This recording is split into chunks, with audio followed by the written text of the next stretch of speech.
Okay, para po sa mga QuickBooks users natin, ganito po mag-record ng bounce check. So, marami po nagtatanong sa akin, paano daw ba pinapost yung bounce check? So, ito, i-record muna natin yung customer payment, then save and close, okay?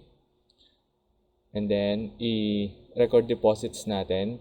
Di-deposit natin sa bank. Pili lang tayo kung anong bangko at kung anong date natin i-deposit, then save. So, makikita na natin siya sa bank reconciliation ng ating bangko. Ito, 75,448.80. So, paano naman kung halimbawa nag-bounce yan? 75,448.80. So, ang gagawin po natin, punta po tayo ng journal entries, make journal entries, and then magpo-post po tayo ng bounce check. Ayan, bounce check record. Ayan, BCR004. So, ang gagawin muna natin dyan, ilalagay muna natin yung accounts receivable para bumalik sa accounts receivable yung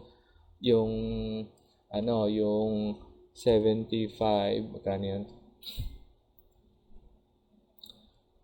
75,448.80. So, babalik natin yung 75,448.80.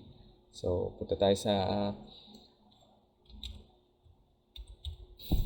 dito sa may journal entries, tapos debit 75,448.80 accounts receivable, and then lalagay naman natin dito yung bank account kung saan nag-bounce yung ating deposits. So, babalik natin, itatag natin dito kung sinong customer yung nag-bounce yung check. So, lalagay din natin dito, bounce check. Tapos, lagyan natin kung bakit. Maybe, insufficient fund. Yung, no sufficient fund. NSF. So, yan po natin lalagyan yung notes.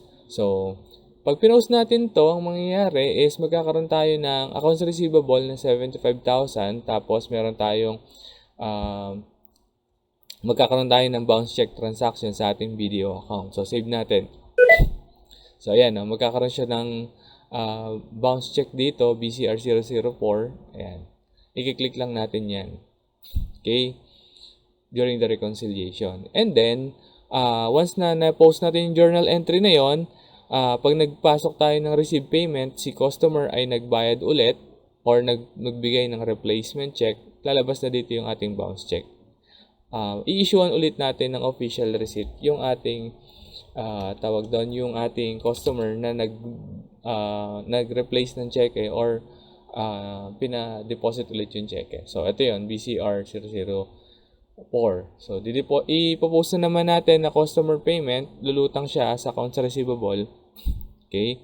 And then, i-deposit ulit natin. So, ganun din yung process ng deposits. Okay?